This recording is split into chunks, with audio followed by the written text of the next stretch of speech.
It's been said that some of the BRIC countries, that one of the ways they've turned their countries around is they were able to repatriate skilled labor that they'd lost to brain drain, sort of like a reversal of that brain gain. You were educated here, but you went off to the UK quite early enough and you started a life there. For you who's come home, what would you say to a person who's sitting in the UK or in the USA or anywhere else, or Mexico, they're everywhere, and thinking, you know how it is that Nigerians are, I love her, but I hate that country. But I'd love to come back. I would come back. What would you say to that person? Many of them say, oh, when we come in, they don't give us way, these politicians. And I say, look, if they close the door, break the window.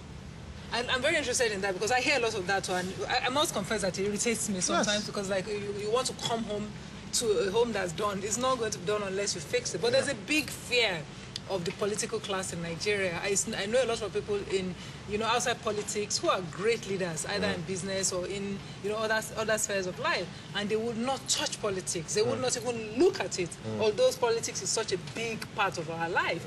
How does one begin to get people who perhaps will make better leaders involved? Well, we can only continue to appeal to them, but let's also warn them that ultimately they may not have a choice.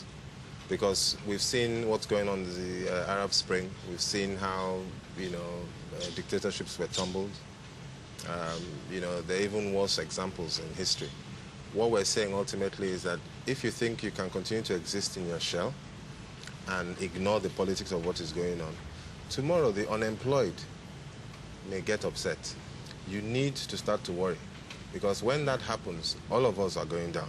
It's not just the people who are in current leadership position. Anybody who is elite, so to speak, will lose that elite status. I just think that, my kids, when they grow up, they ask me, Daddy, what did you do at a time like this? I can say to them, A, B, C, D, E.